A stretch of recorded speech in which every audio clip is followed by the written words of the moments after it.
Good afternoon, everyone. This is Ricky Avellino. Ito sa ating Avellino's Podcast.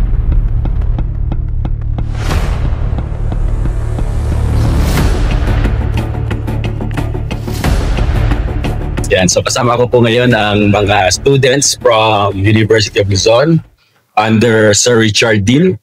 Yan, so mga pol sci students, tama? Yan, so mga magagaling ang mga kasama natin ngayon. Magaling magdebate. Hindi naman tayo magdebate ngayon, no? Pwede magpakilala kayo isa-isa. Yan, simulan natin dito. Kay attorney in the future. Ako po si J.H. Mar Zabalsa, 22 years old, political science student, fourth year student. Also, mag-graduate na rin po. Hello, good afternoon. My name is Jubran Brudo and I am a third year political science student of Sir Richard Dean Villamor. I am Venice Alexis Ico, third year political science student and the secretary of Alliance of Justice. All right. Hi guys, I'm Iya and I'm part of the board of directors of the Alliance of Justice. I am Joseph Gabriel C. Pasamonte, a political science student, third year in UL. I am Tristan Maverick Abadbad, the Vice President of the Alliance of Justice at the University of Luzon. I am currently a third-year student, also under Professor Richard Dean Villamor. Pleasure working with you today. Good day, everyone. I'm Monica E. Aguilar, the President of the Alliance of Justice, and currently a third-year political science student. Kaya tayo nasa pageant, ano? Anyway, so meron akong pin-prepare na mga konting questions para sa bawat isa. Kasi mga nauuso ngayon, trending ngayon, alam niyo naman, tayo dito sa Dagupan, paglabas natin, ano makikita natin? Baha, tubig, ano. So, very timely, lalo na sa nangyayari din sa nationwide, sa Congress, di ba? Sa Senate.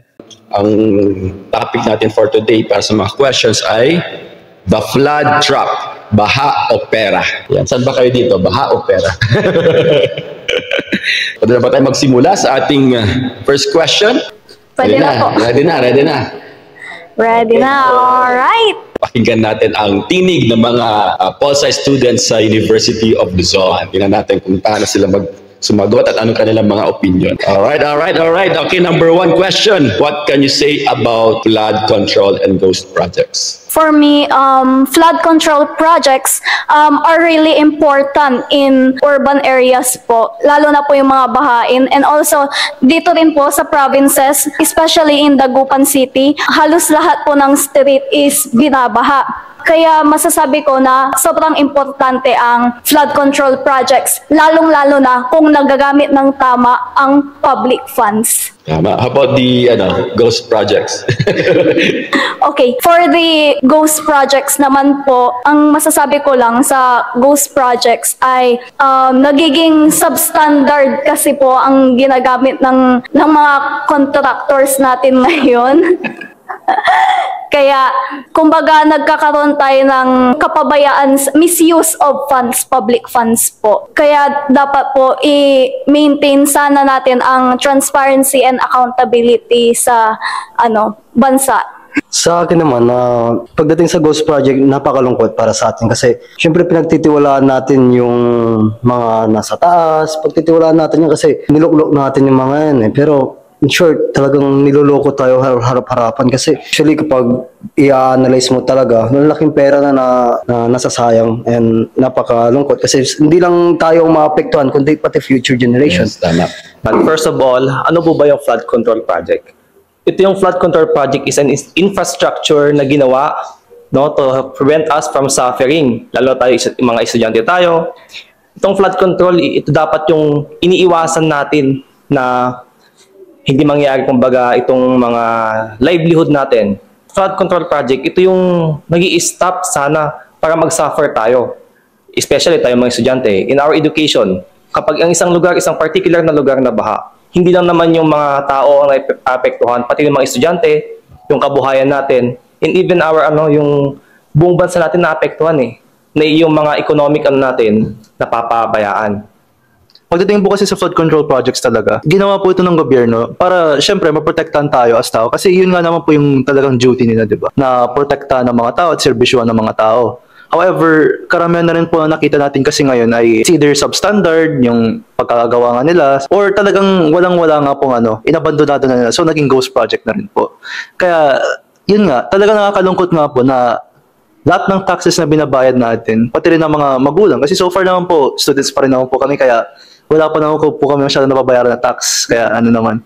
Pero, yun nga, sa mga nagbabayad na rin po ng tax, I think talagang sila po ang talagang na-frustrate dito sa ginagawa ngayon na pangungurakot sa kanilang pera. So, yun nga, sana matigil na kasi nga, pati rin ng future generations talaga natin ay maapektuhan. May tinatawag po kasing intergenerational responsibility po kasi na kailangang protektahan yung environment for the future generations. So far po, parang hindi na na-observe kasi paano naman mapoprotektahan kung wala na naiwan, di ba? Sana mas ayusin talaga nila. Sana. Sa flood control po, maganda po yung aim niya. Ang pangit lang po na nangyayari ngayon is yung actions, yung implementation na ginagawa ng public officials. Sabi nga po sa batas natin, public office is public trust. So, bakit nila ginagawa yung mga gano'n? Aside sa ghost projects, tas sa substandard na mga projects po, if I'm not mistaken, meron pong projects din po na tapos na, pero meron pa ring nakalaan na pondo doon na parang continuous siya, pero tapos naman na talaga siya. So, nadodoble yung mga, yung mga funds na ginagamit nila. So, bakit nila ginagawa yun? Hindi pa ba sila kontento sa pera? Part 2. Yes po. Ganun po. So, yun po, sana mag-take accountability na po itong mga sangkot po dito sa issues na po. As for me naman po, it is very crucial to talk about the flood control project. However, if there's no corruption, walang ghosted flood control projects. And by saying na, ano nga ba yung corruption? As defined by Merriam-Webster, corruption is a dishonest or illegal behavior specifically upon powerful people. So it is an act of inducement to wrong. So it is a wrongdoing. By now, kung wala ka pa ring pake sa ongoing issue ngayon, you are tolerating the people behind it. And as the logic says na you deserve what you tolerate, sa tingin mo ba, as a tax-paying citizen of the Philippines, do you deserve the bare minimum that the government has been giving? Papayag ka ba sa kakarampot at papayag ka ba na walang managot? Yun lang. Ako ba tatanong mo or ano yun? Bago masagutin. Tama no, talo ng mga taxpayers, talo ng mga laking mga binabayad, binibigay na tax. So, napakalaking yan eh. Kasi we're expecting na for the betterment, for the good governance, para sa projects, para sa mga kabutihan ng mga kabuti na bansa, diba, ating bayan. Pero baliktad na nangyayari. So, ang kabubuti, hindi bayan. Kabubuti ng bansa. Ano kaya nag-uudyok sa kanila, mga corruption, or mga politicians, or mga contractor, ano kaya nag-uudyok sa kanila? Bakit magko-corrupt sila? Meron naman na sila eh. Hindi naman na need eh. Need meron na sila. So, tingin nyo, ano nag-uudyok kaya? Siguro po, gahaman lang po talaga sila. So, ano din? Hindi ko sila nakukontento sa kung ano man yung meron sila. Yan, yes, sabi nga sa Bible, be content. Yes po. Be content. So. At sabi din po is, huwag magnakaw. Another question natin. Second question natin dito. Is flood control money being wasted or being stolen? And para nasagot nyo naman kasi yung mga flood control projects supposedly para sa bayan nga o para sa improvement, pero ano ba, wasted ba or stolen? Both na. For me, both. Kung pagpipiliin ako kung is it stolen or wasted, a public funds cannot be wasted if there's no misuse.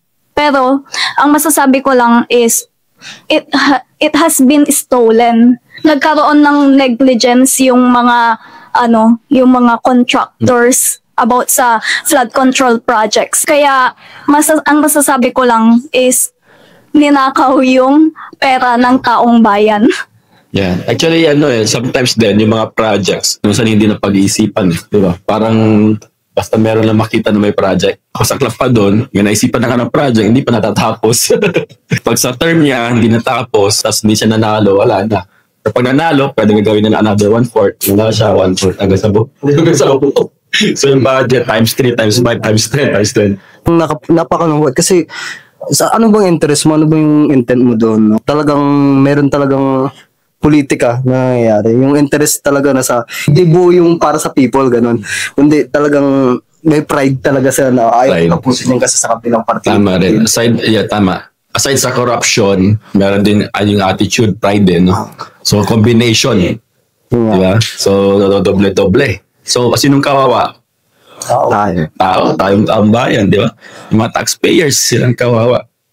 Okay. So, tama namin good opinion doon.